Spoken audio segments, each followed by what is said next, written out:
She was found dead in her home on a winter's night. A single bullet fired into the back of her head, no signs of forced entry, and no immediate sign of why it happened. This was December 23, 2000. The body of Susan Berman, a respected journalist and author, lay in her Benedict Canyon home in Los Angeles. Her death raising a question that would torment investigators and haunt true crime history for more than a decade. Susan was more than a writer. She was the daughter of a famed Las Vegas mob figure and someone who had lived a life intertwined with powerful people and hidden truths. On that night before Christmas, she prepared for the holidays, but instead of laughter in her home, police discovered her lifeless body, execution style, in what seemed like an ordinary living room under ordinary circumstances. No alarm had been triggered. Her killer had crossed the threshold like a trusted guest. Nothing was stolen. A single shot ended her life. For years, no one knew who did this or why. The case went cold. But then one name, a wealthy New York real estate heir named Robert Durst, would emerge at the center of this mystery. A man long suspected in other deaths, including his missing wife's disappearance in 1982, Durst became the chief suspect in Susan's murder. Suspects were interviewed, leads dried up. Decades passed, and still, the answer remained hidden.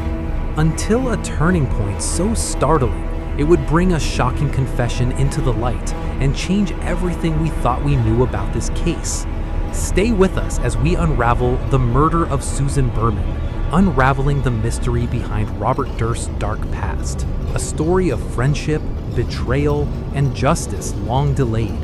And if you're intrigued by cold cases and true crime revelations, make sure you hit subscribe now, because this story is just beginning.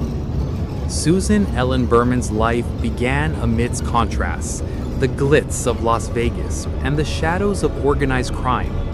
Born in 1945, she was the only child of David Berman, a prominent Jewish-American mob figure whose influence stretched from the Twin Cities to the gambling world of Nevada. Susan grew up surrounded by colorful characters, glamour, risk, and secrets she would later transform into words. She was intelligent, articulate, sharp-witted, and deeply curious. Susan attended UCLA in the late 1960s, where she became part of a circle that would shape her life forever. It was here that she met Robert Durst, a young heir to New York's powerful Durst real estate empire. He was quiet, reserved, and behind his polite manner hid a restless person whose life would later be embroiled in multiple death investigations. Theirs was a friendship that endured decades. They called each other Bobby and Susie. When Durst's first wife, Kathleen McCormack, vanished without a trace in 1982, Susan became Durst's trusted confidant and public spokesperson. She assisted him in shaping a narrative, even providing a deposition to investigators about his wife's disappearance, a document Durst later faxed to police years after her own death. Berman thrived professionally as a crime writer, authoring books and contributing to journalism with a voice shaped by unique experiences and personal courage. Friends described her as generous, vibrant, and loyal, someone who could walk into your life and make it richer. By December 2000, Susan was living comfortably in her rented Benedict Canyon home in Los Angeles. She'd written to Durst only weeks earlier, maintaining their connection and expressing hope that financial help she received from him hadn't strained their friendship. In the months before her death, Durst had given her two $25,000 payments, totaling $50,000, a generous gift from a longtime friend. Her final known day was unnervingly ordinary. She spent time with friends, made plans for the holidays, and walked her dogs. Like millions of others during the Christmas season, Susan was preparing for gatherings, warm meals, and a celebration with loved ones. But on the evening of December 23, 2000, just hours before Christmas Eve, everything changed. That night, neighbors reported Susan's back door ajar and her dogs running loose in the yard. When police arrived at her Benedict Canyon home, they discovered her body inside, lying in a spare bedroom, shot once in the back of the head at very close range. Her purse was still on a counter, and nothing appeared to be stolen. There were no signs of a break-in. The scene suggested she knew her killer well enough to let them inside. At age 55, Susan's life was cut short in a violent, terrifying moment that defied explanation. What investigators found in that house was not just the brutal end of a cherished friend to many, but the beginning of a mystery that would linger for years. From her roots as Las Vegas mob royalty to her friendship with a man whose own life was shadowed by unanswered questions, Susan Berman's last moments would become the hinge on which one of America's most controversial murder cases turned. But what exactly connected her death to Robert Durst, and why would someone she trusted take her life? From the moment police stepped into Susan Berman's Benedict Canyon home, it was clear this was no random burglary gone wrong. There were no signs of forced entry. Nothing was stolen. Her car was still in the driveway, and her keys were lying on a table. Her purse was untouched. In every sense, this was a killing that was meant to be. Detectives immediately believed that Susan knew her killer, someone she had welcomed into her home.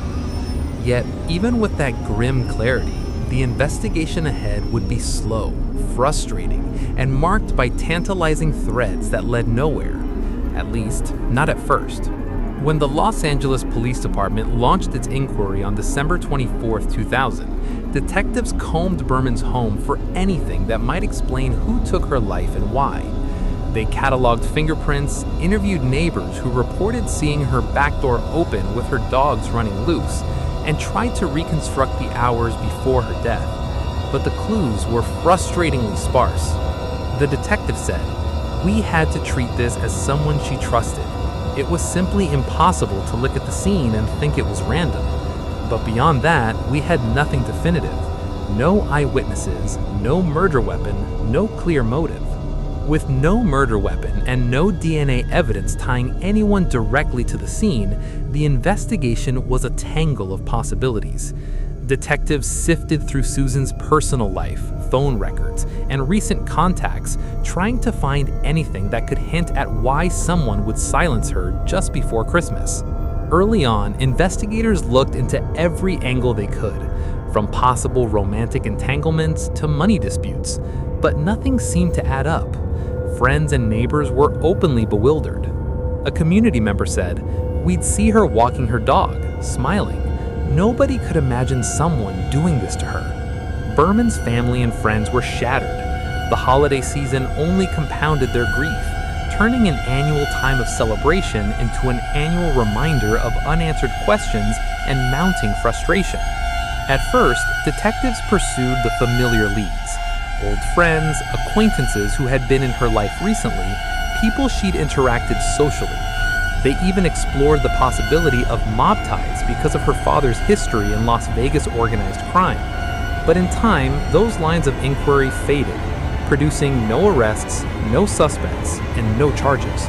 In the early 2000s, with little to go on, the case cooled into a cold file. Detectives filed reports, stored evidence, and every few years someone would revisit the case, hoping new information might emerge. But for nearly a decade, it appeared that the remarkable promise of answers might never arrive.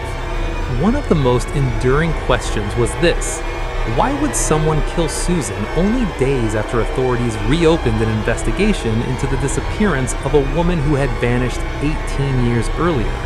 A woman connected to one of Susan's oldest friendships. Kathleen McCormick Durst, the first wife of Susan's longtime friend, Robert Durst, had vanished in New York in 1982. Her disappearance had never been solved, and her body was never found.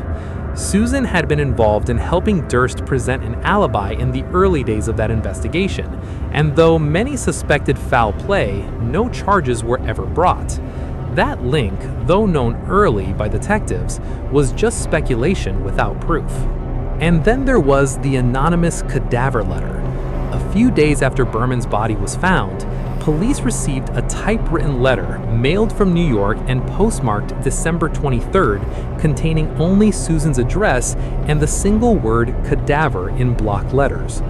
The envelope even misspelled Beverly as Beverley. This cryptic clue was baffling, and at the time, handwriting analysis was inconclusive. Detectives treated the note as a possible key, believing that whoever sent it might be the killer. But the origins of the letter proved elusive. No prints were identified, no fingerprints. It became one of those eerie mysteries within the larger mystery, something that would capture the public imagination and keep journalists and true crime sleuths returning to the files year after year. Over the years, detectives interviewed everyone from old college friends to former lovers, but no solid suspects emerged. Some testimonies later recanted or proved unreliable. One friend who once claimed Durst was in Los Angeles around the time of Susan's death changed her story under cross-examination, unable to definitively recall key details about his whereabouts. With each lead that faded, the case slowly sank deeper into cold case territory, a haunting reminder of a life unjustly taken and the near impossibility of finding answers when crucial pieces seem forever out of reach.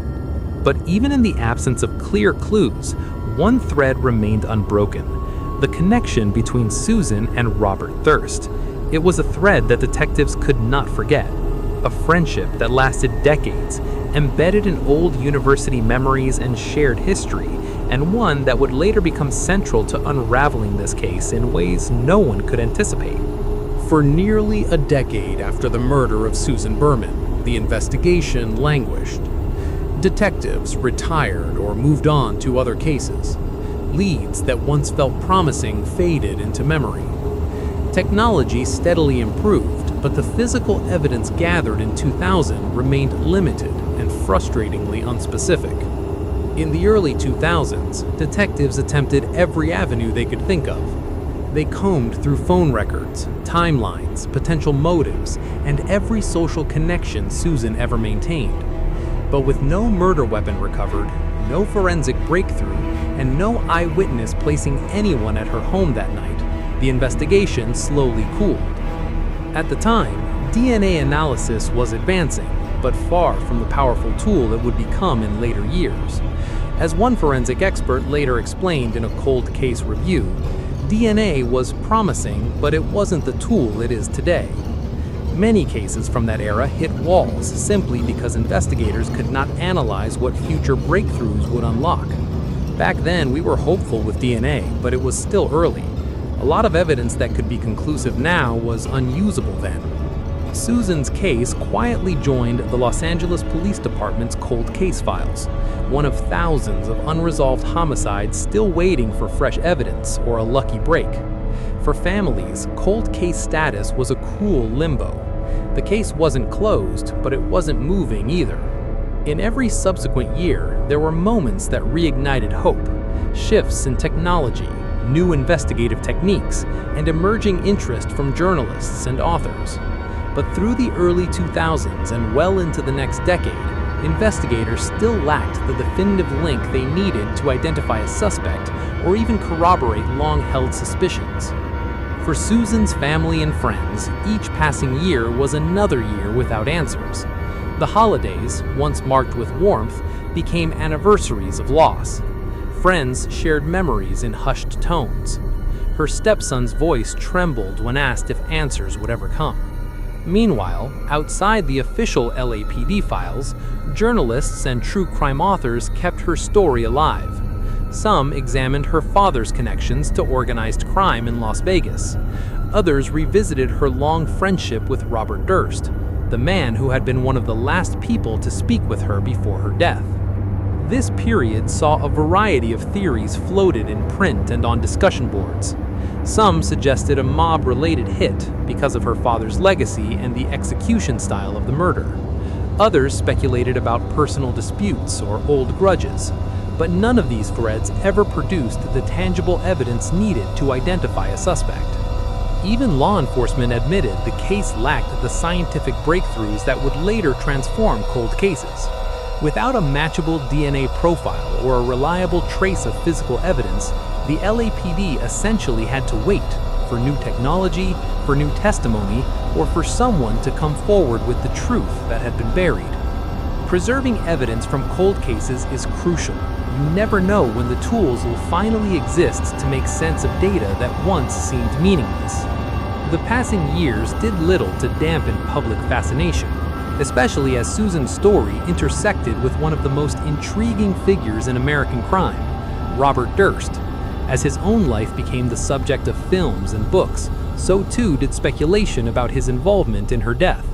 Yet, for all the attention paid to the relationships and rumors, the case file itself remained stubbornly quiet, a chilling reminder of how even high-profile cases can slip into cold case limbo when evidence is scarce and answers are slow to come. Pull back on a wall covered in photographs, notes, and unconnected clues, a mosaic of questions with no answers. And then, after more than a decade of silence, something unexpected happened. A renewed wave of investigative interest, fueled not just by police alone, but by filmmakers and recounts of forgotten letters and odd coincidences, would finally reignite the dormant case in ways no one could have predicted. Then came a breakthrough, but not from the Susan Berman file itself. In 2015, a 6-part documentary series called The Jinx captivated the nation. Directed by Andrew Jareski and featuring unprecedented access to Robert Durst, the heir to a New York real estate empire, the series traced Durst's enigmatic life and the baffling mysteries tied to him. His first wife's disappearance in 1982, the Texas killing of a neighbor, and, most chillingly of all, the unsolved 2000 murder of his longtime friend, Susan Berman. Durst appeared calm and composed in most of his interviews, answering questions with a cool, measured tone, but the filmmakers captured something no one would ever forget. In a moment that would echo across headlines, the microphone that Durst didn't realize was still active picked up him speaking to himself in what sounded like a confession. "What the hell did I do? Killed them all, of course." That startling audio, captured just before the series finale aired, reignited interest in Susan Berman's murder. What had been a cold file for more than a decade suddenly felt urgent again. With new attention on Durst, law enforcement reopened the Berman investigation. What followed was not a single blow-the-case-open discovery, but a series of developments, some forensic, some circumstantial, all pointing to a renewed pursuit of justice. Across the country, cold cases were finally yielding to advancements in forensic science. Genetic genealogy, the use of expansive DNA databases to identify relatives of unknown suspects, was solving murders long thought unsolvable. Though no single piece of DNA evidence ever proved Durst pulled the trigger on Susan Berman, these advancements reshaped the cold case landscape and gave detectives renewed tools to examine old evidence under new light. For the first time, detectives had the technological edge they lacked in 2000. Old evidence boxes were reopened, fingerprints re-examined, and digital records combed with algorithms that simply didn't exist when Susan's body was first found. The Jinx wasn't simply a television series, it became a catalyst. After the documentary aired, former investigators, journalists, and legal experts began to reevaluate Susan's last days and the connections that had once seemed peripheral. Once the public saw footage of Durst's own words, everything shifted. Witnesses came forward, old records were revisited, and the snowballs started to roll. One of the most pivotal pieces of evidence brought forward by the Jinx was a pair of handwritten letters. One was the infamous cadaver note mailed anonymously to Beverly Hills police on the day Susan's body was found, directing them to her home. The other was a personal note from Durst to Berman years earlier, containing the same misspelling of Beverly as Beverly. That similarity lent weight to the theory that Durst himself wrote the earlier note, and possibly the later one too. The filmmakers shared this critical evidence with police just before the series aired.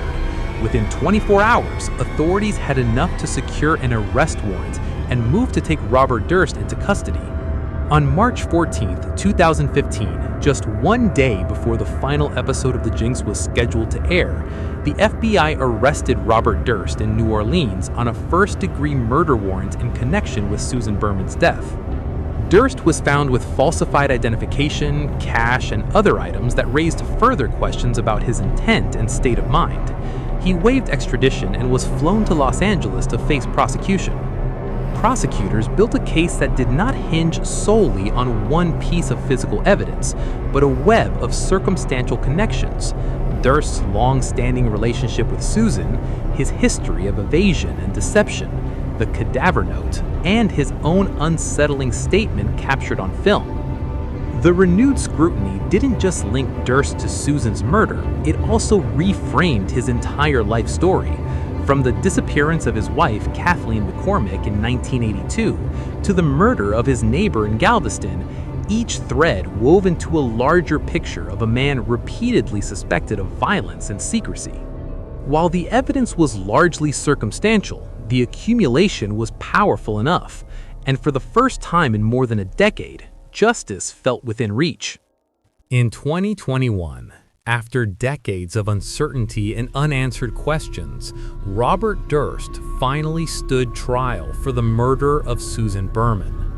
The prosecution painted a narrative of betrayal and self-preservation, that Durst, a wealthy scion long suspected in multiple deaths, had shot his longtime friend to keep her from revealing what she knew about his past. The trial began in 2020, but was temporarily halted by the COVID-19 pandemic. When proceedings resumed, jurors listened for months as prosecutors laid out evidence tying Durst to Berman's killing, including his own inconsistent statements and the infamous letter investigators believed connected him to the crime. Durst's defense argued the case was built on circumstantial evidence and that no physical proof directly linked him to the murder. But in September 2021, after weeks of testimony and just 8 hours of deliberation, the jury delivered its verdict. Guilty, first-degree murder. The verdict brought a seismic shift in a case that had baffled investigators for more than 2 decades. "We finally have answers, but we lost her forever," a family member said. On October 14, 2021, Durst was sentenced to life in prison without the possibility of parole for the slaying of his friend and confidant. The judge upheld the jury's decision and rejected arguments for a new trial. But justice in this case was not static. In November 2021, Durst was also indicted in New York on charges related to the 1982 disappearance of his first wife, Kathy, a charge he would never face in court. On January 10, 2022, Robert Durst died in custody at age 78, ending his long, peculiar legal saga.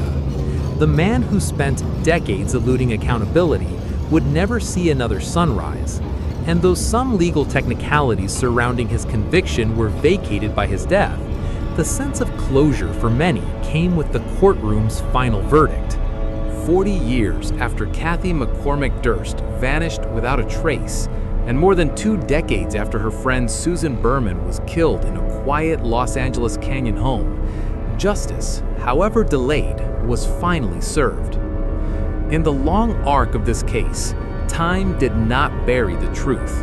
It only sharpened the questions that demanded answers. This story is a reminder that no matter how long a case sits in the shadows, persistence from law enforcement, from forensic science, and from those who refuse to let a loved one be forgotten can eventually illuminate what was once obscure. Susan's life was more than the circumstances of her death. She was a writer, a daughter, a friend, and in seeking justice for her, we honor her legacy and reaffirm the value of truth, no matter how deeply it is buried. If this story moved you, share it with someone who appreciates deep dive investigations. Subscribe for more documentaries that follow cold cases, uncover new leads, and highlight the tireless work of investigators and families fighting for justice.